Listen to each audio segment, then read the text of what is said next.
So did you study in the United States, the United Kingdom, Australia, even Ghana, South Africa, Cotonou, and you want to come back to your country, Nigeria, to serve your fatherland, but you do not know how or what to do?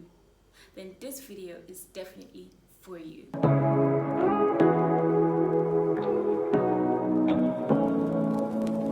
Say what you wanna say to me now. I wanna wake up with you. We're going for a man over drill. Fake to me now. I wanna wake up with you in the morning. Say what you wanna say to me now. I wanna wake up with you in the morning. Show me the fake to me now. I wanna wake up with you in the morning.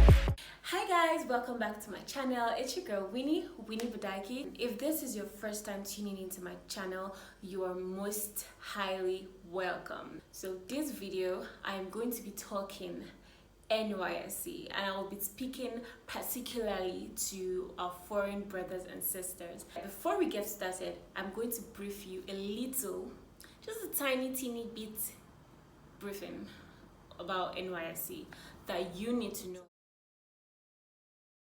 NYSC, the meaning, National Youth Service Commission. NYSC technically stands for National Youth Service Corps. Where are the cops? OROPX. And it was introduced May 22nd, 1973 by General Yakubu Gowon and Adebayo Adedeji. Technically, three segments of the National Youth Service. The first segment is where you have to go for something we call orientation camp.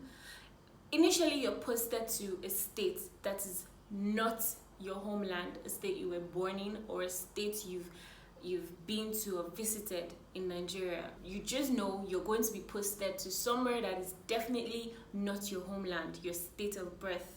Each state has its designated camp location. So technically, you go to your camp location, which will be given to you and you'll be directed.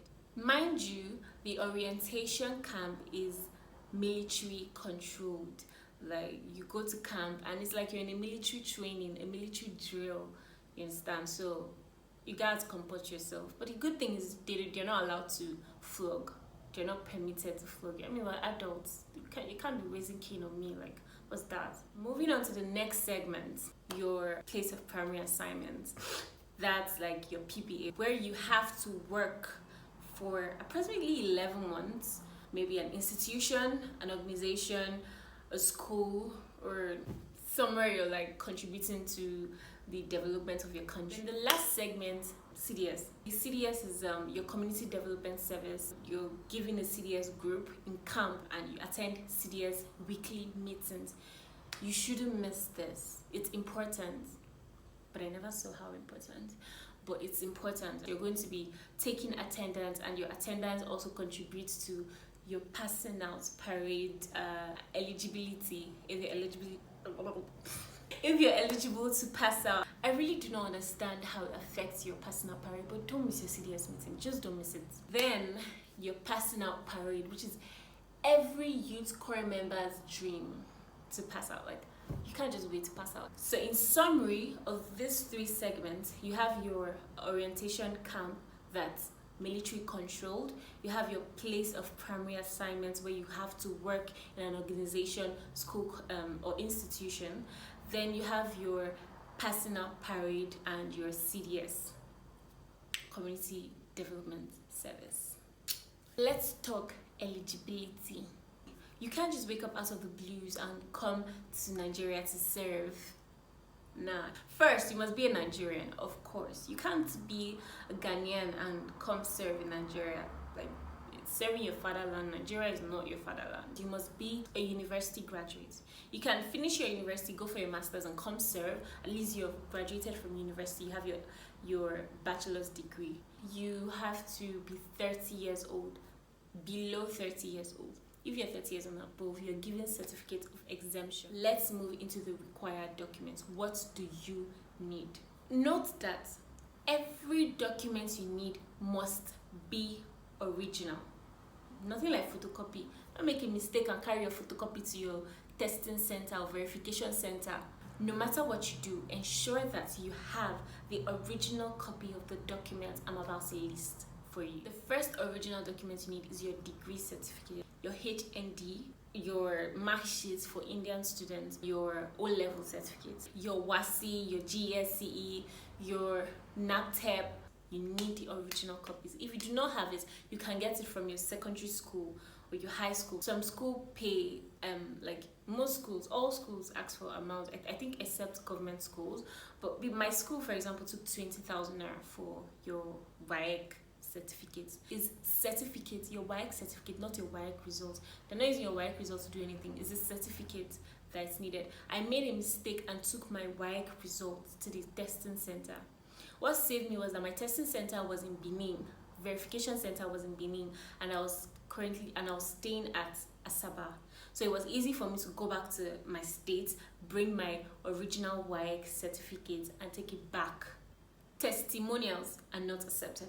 You don't use JAM if you're a foreign student. You do not need JAM. So do not fret. Nobody's asking you for JAM. Nobody needs your JAM. If you got 100 in JAM, you're safe. The next document is your transcript of your translated degree. Your transcript has to be translating your degree. And guy, it has to be original, like authentic, not even original copy, authentic from your school. Because now NYSC is serious as hell with this whole certificate thingy. Now that Malawi has increased, there was actually a news that they caught certain people with fake degrees and transcripts and they were arrested. So to prevent stories that touch, everything should be authentic. If not, just don't serve. Else you won't be serving your country, you'll be serving time in jail. The next document is your passport, international passport, not ECOWAS. Don't make a mistake of bringing ECOWAS. In the verification center I went to, a lot of people brought ECOWAS. They thought it was accepted. It was accepted years back, but not anymore. This next document is for people that are schooled in countries that are associated with the ECOWAS. For example, Ghana. You need your residence permits. Ensure that your passport is showing your visa page, date of departure, like the day you were leaving Nigeria to go and study in the country.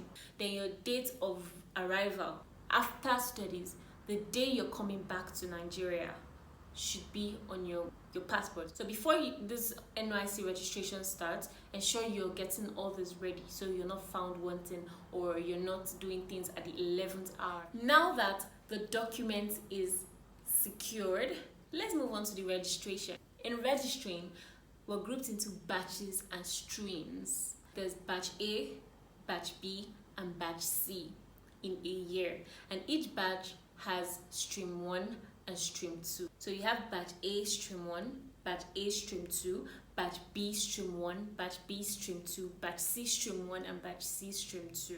So if you're not ready, like if all these documents are not ready and like batch A is going, batch A stream 1 is going, do not fret.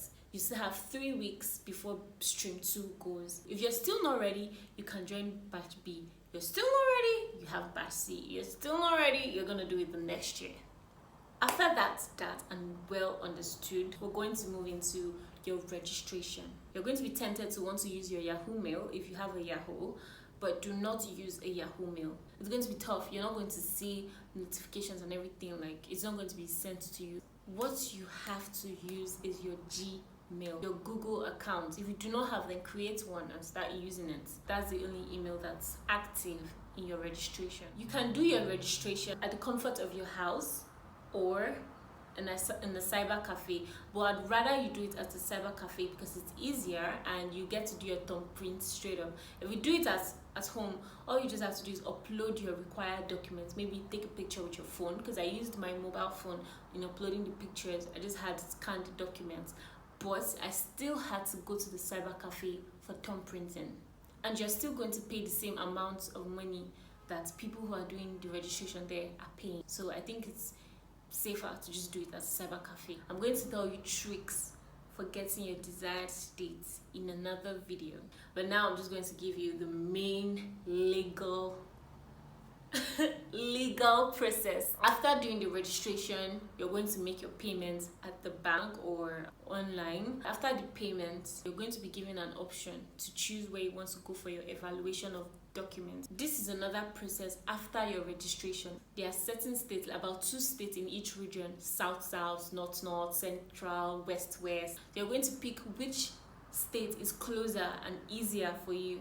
This evaluation process is also called verification of documents, where they are going to verify all your documents as a foreign student. It's nothing serious, it's just traveling for them to verify all your documents, and you're traveling with your original documents. PS, you're going to see a place where they are going to ask you for your size.